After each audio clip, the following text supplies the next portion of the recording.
Hello and welcome to another episode of All About PR. I'm your host Tarunjeet Rattan. If you are tuning in for the first time on this podcast, we speak to experts from the field of PR, media, and communication from across the world and catch the pulse of the conversation to bring you insights that will matter to you. We have been talking about AI and, of course, AI and PR for a very long time. It felt like one of those buzzwords that was important to know, but you never knew why it was important, especially in PR.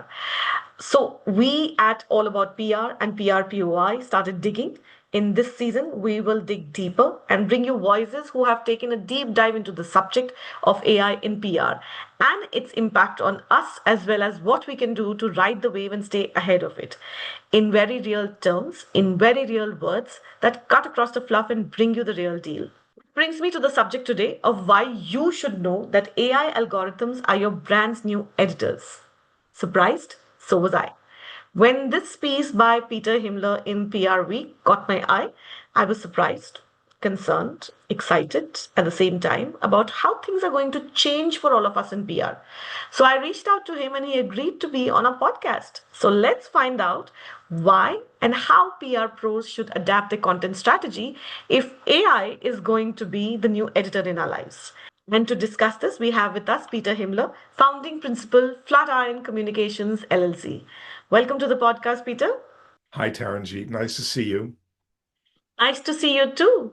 And before we lose ourselves in the matrix, we would love for our audience to get to know you a little bit more. You have been in the Okay. industry for quite some time now. Could you share with us how you got into PR? So I'm afraid to tell you how many years or how many decades I've been in PR. So I won't. I know I look young, but I'm not so young. I wanted to get into the music industry from college. And I wrote a lot of letters to the record companies because I read Clive Davis's book when I was a senior in college, and he was the big executive at CBS Records, and discovered all the talent. And a guy from one of the record companies introduced me to a small agency in New York City, entertainment firm, a guy named Bobby Zarum. And I didn't know, but Bobby Zarum was sort of a legend. He's a big entertainment publicity guy. Worked at Rogers and Cowan for many years, and and I remember my first. So I went to see him. He asked me to write a pitch letter. I didn't know what a pitch letter was. And 3 months later, he called me out of the blue. Okay, you're starting tomorrow. I went in the next day. He sent me over to 30 Rockefeller Center, which is where NBC is, and said, "You're the new publicist on the America Alive talk show." And I didn't know what a publicist was. And just observe what happens and take notes. America Alive was a midday talk show that Bruce Jenner was the co-host. And anyway, so that's how I started. And I went on and we did motion pictures, we did theater, and really fun, high profile entertainment stuff in New York City. First job, 3 years with 1 week's vacation. Wow. And that got you hooked onto it. Well, I mean, so in that sitting there observing the show, America Alive, it was a reunion of the Mouseketeers. I don't know if you remember Mickey Mouse Club and all that. And so I took notes of what each of the Mouseketeers was currently doing. And I went back to the office and on a manual typewriter, I wrote up what I observed. My boss, Bobby, edited it. We messengered it over to the UPI, to a guy named Ken Clark. And a week later, in the mail, I get a press clipping, and it was the story that I wrote up in the UPI. And I said, "Oh my God, this is how it works. They just take whatever you write." And so I was enamored with how the media worked, and for many decades later, staying in the industry and becoming sort of the media guy, earned media guy. Absolutely. I mean, it's fascinating when you actually get to understand the mechanics of how this dynamics, rather, of how all of this works. But so you've Yeah. been in the industry for quite some time now. What is the one surprising thing that, refuses to change? Because we're going to be talking about a lot of change that is happening. What is the one thing that refuses to change in PR? So the one thing that hasn't changed is that clients want to build a branded presence in the media. Now, the way they do that has changed. The number of outlets and the types of media has changed. But the goal is to have your company or your brand or your executive be in the media in some way and digitally, social, and in a positive way that builds reputations, that drives stock price, that sells product, whatever it is. So that hasn't changed, but the means to get there has certainly changed, as you well know. Absolutely. So let's get, let's dive into the subject. Let's start with the most important one where I would like to know, the moment that inspired your article. I read your article in PR Week, and I think I have shared and reshared that article several times. And I think that has resulted into this podcast. Help me understand, the moment that inspired your article, that epiphany about raising a brand's profile in LLMs. What inspired it? And do you think PR pros truly understand what that means yet, or are they still applying old rules to the new game? As I delved into it, I realized that a lot of people are very enamored with AI and they think AI is the holy grail. And by the way, eventually it may very well become the holy grail for all communicators and for all content creators, including public relations professionals. Right now, it's not there yet. Mhm. 90% of traffic to a website is still coming through SEO and through Google search. The LLMs are only driving 1% of Really? folks to websites. Yeah. So eventually, as I said in my article, my 80-year-old cousin, my mother's 80-year-old cousin searches ChatGPT every day. Eventually, everyone will start using the LLMs. It's going to be important. And we have to think about it as PR people and the kinds of content we create for our clients, whether it's news announcements, whether it's website content, whether it's what we're putting out on social media, whether we have an active presence. It's our Wikipedia page, it's what we're doing on Reddit. The content has to be better quality. So with Google search, it was just keywords, you know. Now you have to think about, well, how are these LLMs? How is ChatGPT? How is Google Gemini? How are they crawling? When you think about creating content, you have to think about what the person that's querying the LLMs, how they're asking the question. You know, what are the best running shoes? Well, it's no Right. longer what are the best running shoes. It says, I have flat feet. I can't wear this brand. And the questions are much deeper. It's like the longer tail questions, you know. And so you have to create content like FAQs that are more in depth, that get crawled and therefore surface higher on the LLM on these platforms. I know that's very simplistic and it's only one part of it. The other part that's really important, the LLMs are very valuable to doing the work of PR for PR people. So, for example, I had a client that was going to do an interview with the Wall Street Journal editorial board, Mhm. and the client was in the energy space. What I did was I went on to Google Notebook LM, which is one of Google's LLMs, not a large language model, it's like a small language model that you could create the data, put the data in there.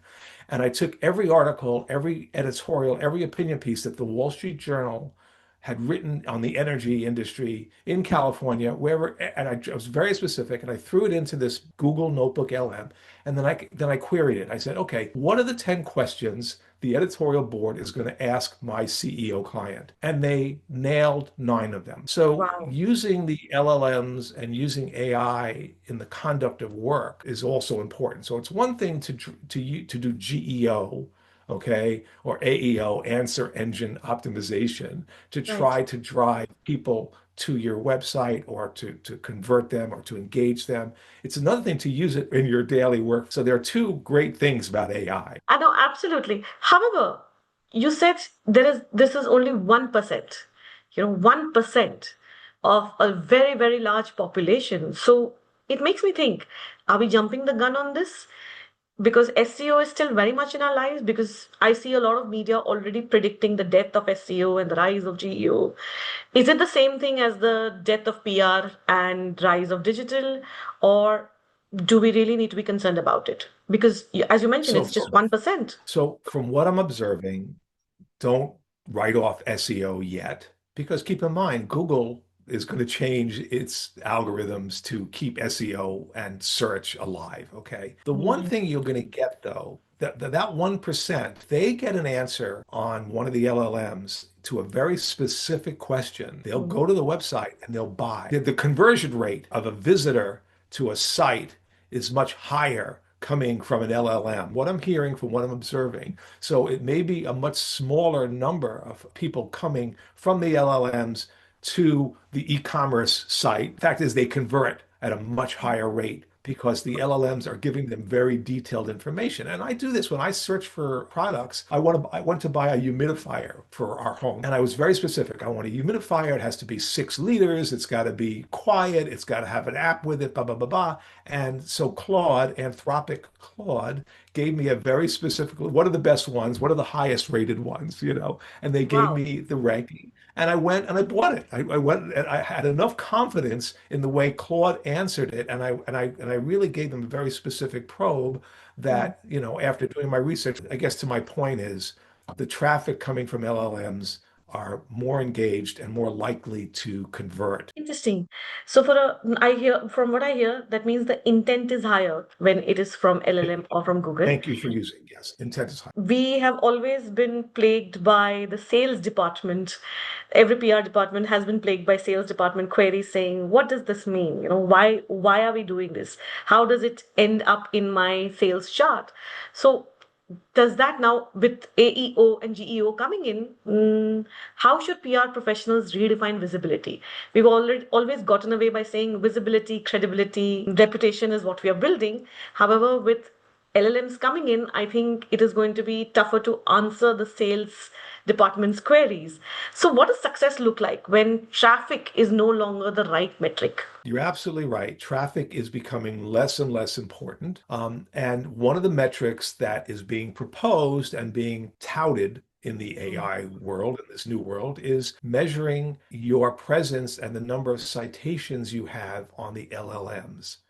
So Right. that is one measurement. So the whole point of the article is how do you increase your footprint on the LLMs?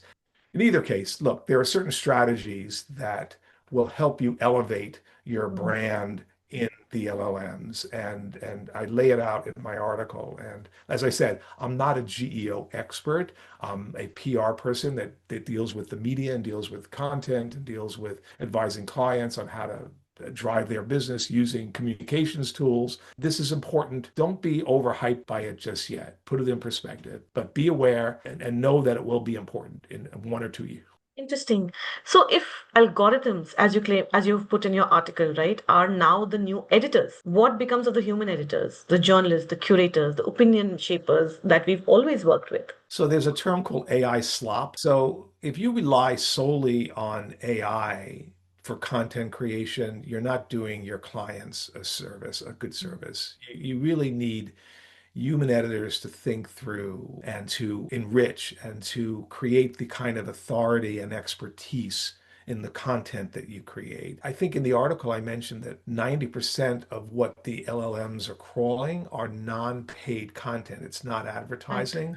And so journalism is a big part of it, and publications like the Financial Times and Axios and Reuters and the New York Times, as much as they don't like to be crawled and are suing ChatGPT for being crawled, the fact is that they're credible sources that are being used. And these outlets, these news organizations have human editors. And in order to get your client covered in those publications, on those TV news outlets, programs, you have to deal with a human person. Humans are still part of the equation, fortunately, thankfully. I think I posted something on LinkedIn a couple of weeks ago where I think it was Microsoft did a study on which jobs are most affected by AI, and public relations was right there in the top 20.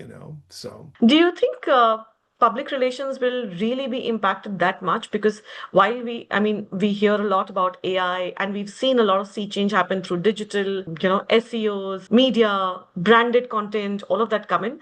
But PR has still survived all of it because end of the day, it is, we know how to sell a story, we know how to add relevance, context. Do you think this prediction is correct? as new disciplines become available, it's who's going to own it? Is it the advertising agency? Is it the PR agency? I remember when content marketing and advertorials and were becoming big, and of course the advertising industry wanted to hold it, or direct response wanted to own it. Big agencies really felt like we could own this. And I think that this is an opportunity. AI is an opportunity for public relations to expand their palette, to expand to another discipline. And if we're smart, I don't think it spells the demise of the public relations industry. I do think it's an opportunity for us to go into a client and say, okay, what makes the most sense for you? Are people using LLMs to come to your site or discover your product? Right. Or are they more influenced by thought leadership? Are you getting clients like B2B clients? Are you speaking at conferences? That's really important, you know? So what are the disciplines that are appropriate for the client? And it varies industry to industry, company to company. You also mentioned that AI systems are now going to be information brokers. So, how does that change the traditional relationship between brands, media, and audiences? And are teams the ones that are driving it and connecting the dots? But I think that if an AI algorithm is going to determine whether or not a prospective customer discovers you, then you have to speak the language of the AI algorithm. But Right. you shouldn't create content on your website in your own channels just for the algorithm. It has to have a human dimension to it. So you're writing both for humans and for the algorithms. And one of the things that I've been learning as I delve into this new world is that you can't create content solely for the algorithms. You can't game it just for the algorithms because it won't give you the results that you want. You've got to be human and you've got to write thinking about the customer. And what are they going to ask the LLM? How are they going to frame a question? Again, you could look at all the tips on writing for an algorithm, but without that human dimension, you're not going to achieve the kind of result, whether it's a product sale or stock purchase or whatever it is. You are also a part of a lot of other organizations, right? And you probably you are networked very well with the entire industry. Do you think the industry is ready to learn specifically on how to talk to LLMs, or are they looking at gaming it? It's a great question. I have my issues with most of the industry. And I'll be honest, most of the industry is still pitching stories to legacy media. And Hmm. most of the clients, most of the companies in the industry are still paying dearly. As much as has changed, clients still want to be in the New York Times or in the Wall Street Journal or on NBC Today Show or in the Times of India or in the Financial Times. They still want to see the stories there. And there's value in that because those stories feed into the LLMs and they feed into Google search, etc. I find that there are a lot of professionals in our industry that have not embraced AI, and I think it's going to be a fatal error. I think that they need to broaden again their horizons and be thinking about the end customer and how the customer gets information about their clients or their companies. Absolutely. I think it's about time they did that. I think somewhere down the line, PR missed the digital bus. They can't afford to miss the LLM bus. Oh, the digital bus, right? And you know, I mentioned this to you earlier in our pre-conversation, but you know, I wrote a piece for Forbes about 10 years ago, and the title of the piece was "Content Marketing is So Last Year." And this is when PR firms were creating a lot of content and getting thought leaders, their clients, top leaders, their articles published in different outlets and earned media and even in paid media like advertorials and that kind of thing. And the reason I titled the article that way, Content Marketing is So Last Year, is because it was at the dawn of the age of influencer marketing. And all of a sudden, Ooh. influencers were becoming to carry a lot of clout in the social media channels on Facebook and Instagram back then. Now it's TikTok. I'm tooling around with something called Sora. Have you ever heard of it? Sora, Sora? Yeah. So, Yeah. you know, and I've been on TikTok for, I don't know, 7 years or so, 6 years, you know. And so content marketing didn't go away. Influencer marketing became really important, and GEO and getting in the LLMs is also going to become important. It's not there yet, but it will be. Absolutely. And I think the more you upskill, the more you learn, the more you understand how the consumer is consuming information, it kind of helps you kind of chart your path towards what you need to learn. I mean, I was introduced to TikTok by my 13-year-old niece who was appalled that I don't know what TikTok is. Right. Well, I tell you, and for years I've been saying TikTok is going to be very important. And TikTok, by the way, I just read last week that the TikTok store is becoming huge. I mean, I think it's going to give Walmart and Amazon a run for its money, the TikTok store. Wow. So keep an eye out on that, you know. That should be an interesting one to watch out. Yeah. But what does all of Yeah. this mean for, I know the holy grail that we all kind of, want to possess is PR measurement. Do you think when you talk about AI, you talk about LLMs, you talk about GEO, AEO, and the kind of, differences that we are starting to see between what we used to do in terms of measurement towards what AI possibly could lead us to. What does this mean? Does it mean that, we have a chance to evolve beyond vanity metrics? Right. It's a good question. And a lot of people are talking about that right now. I'd love to hear what Katie Delahaye, who is sort of the measurement queen in the US, what she would have to say about it. And I know Muckrack, which is my CRM, which is my preferred CRM, they do a lot in terms of measurement. People will still measure number of visits to a website, conversion, that kind of thing, intent. But this one new dimension, your footprint on the LLMs is going to be an important measure of your success in communications. And the other thing I should mention, and this is what I'm learning, in delving into this, is that there are right now only two LLMs that are driving sales. Okay. It's ChatGPT and it's Google. Okay. So Okay. I love Claude and Mhm. I love Perplexity. Okay. And there are some specialized travel LLMs, but in terms of for customers, and they're good for tools in my workflow, Perplexity and Claude. But in terms of measuring, talking to the head of sales at a company and say, well, how do I measure AI? It's ChatGPT and Google Gemini. They're the holy grail. They're the dominant, the far and away dominant players in that measurement. So ChatGPT, Gemini, and Google, these three are the ones to look out for. Yeah, and Gemini is owned by Google, so it's ChatGPT and Google. Google, right. Sorry. Because Google, as you know, in Google search, you now see AI. You see at Yes. the top of it, you see AI results. They're baking Gemini into Google search. Interesting. So let's talk structure for a bit. You mentioned something called schema markup, right? Schema, that was Entities. the word I was thinking of. Thank you for phrasing that. Yes, schema markup. Yes. I read about it and I went down a rabbit hole on ChatGPT trying to figure out what it was, what is it, and if I am looking at doing this, what do you think, for PR pros on general who live probably in narrative, stories, data, maybe not code, but a lot of data, how do they start bridging this technical gap?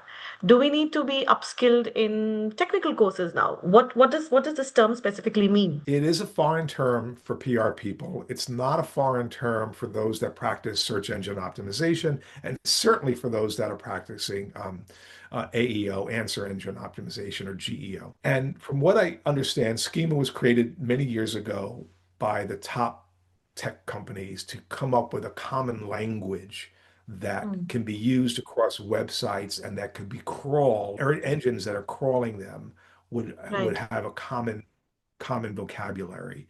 And so, do we have to learn how to do that? No. What we can do, however, is when we create a piece of content, we could put it in Perplexity or put it into Claude or put it into ChatGPT and say, okay, can you add a schema background to this? And I think it'll do it for you. So you don't have to do it manually. You can automate. I think you can automate that, but I'm not sure yet. I have to fool around with it, but I think that would be Okay, something after this, I'm you going to should try this consider. out. Yeah, try it. I So want does to you say I want to make this piece of content schema ready and see how it changes. It's a new word to learn because earlier we used to get it down to our content or digital teams and say, make it SEO ready. Now it's going to be schema ready, right? So does And this mean it's that not we'll have a new, it's not just schema. It's not just schema though. It's there are a number of different ways to help elevate your company or your brand in the LLMs, and schema is one part of it. okay. Can you help me understand what the others are?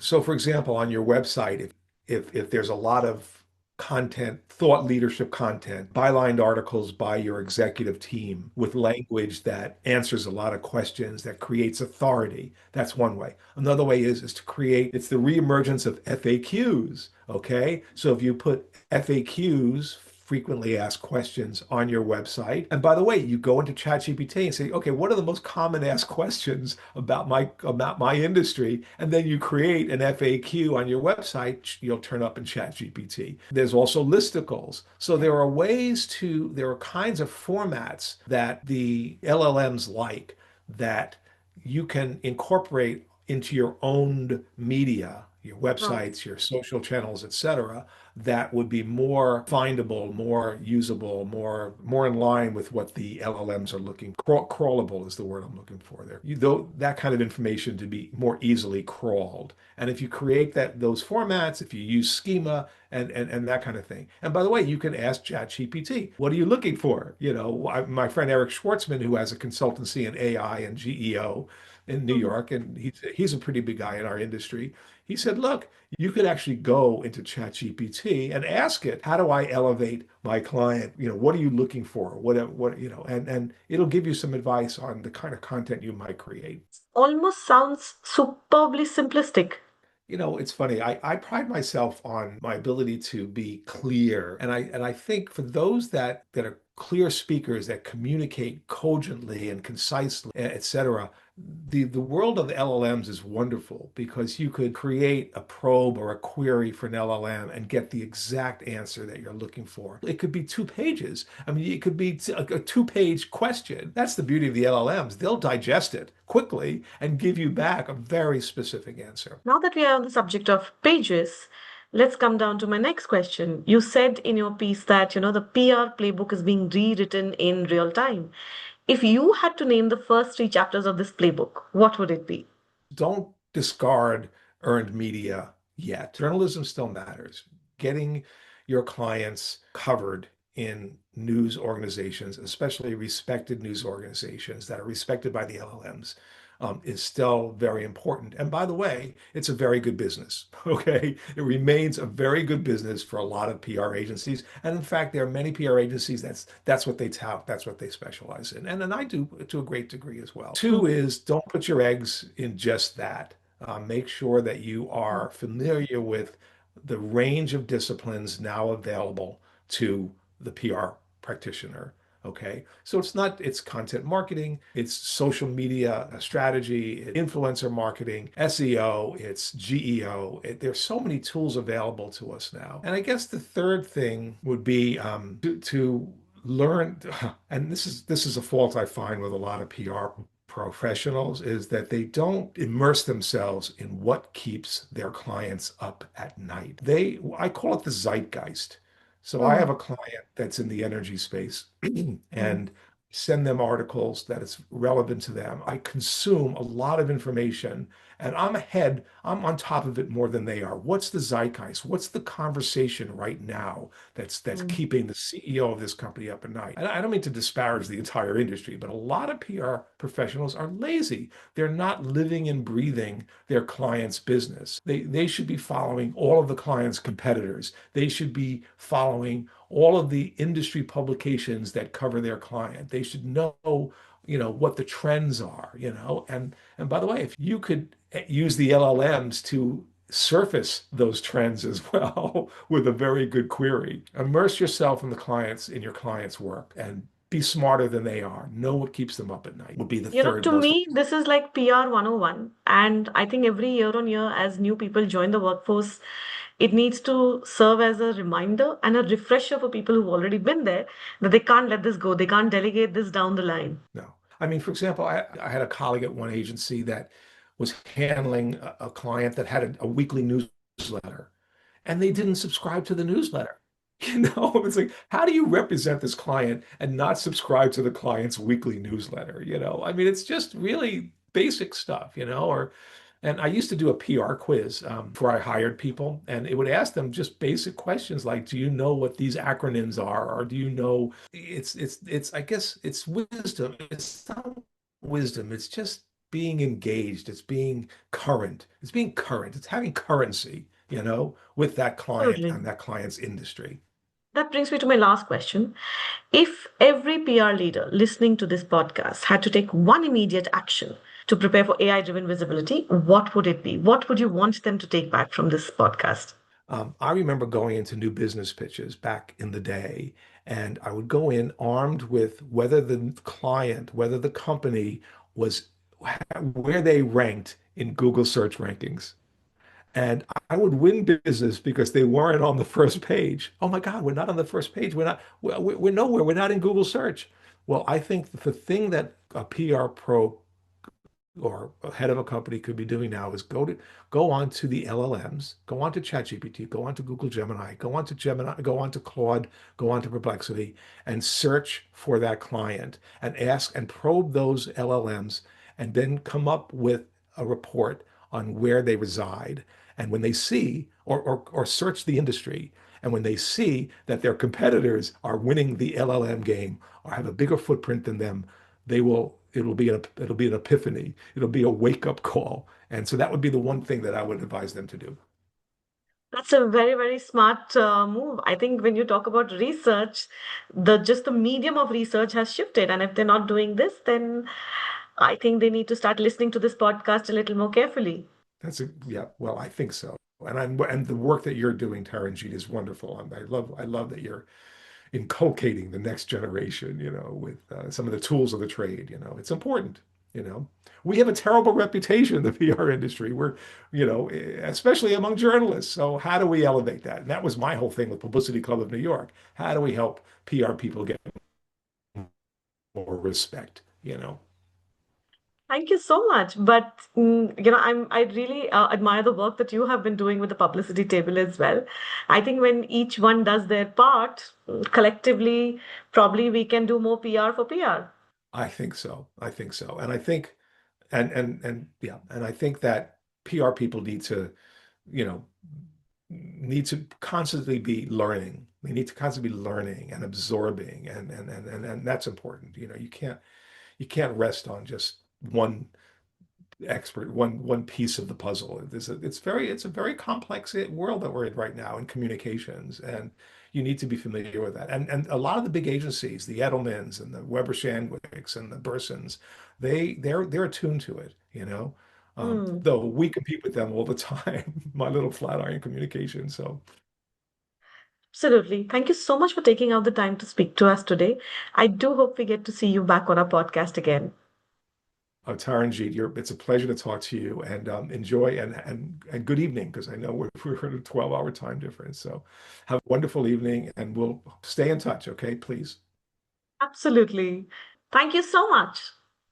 So that was Peter speaking to us about why and how we as PR pros should adapt our content strategy for AI. The future is already here, and we need to upskill and adapt quickly or start getting comfortable with being left behind and finishing familiar. Before we wind up, I will take a moment to give a shout out to the good folks at PRPOI for making this happen. We will see you again in the next episode with another intriguing conversation from the world of communication and PR. Stay tuned.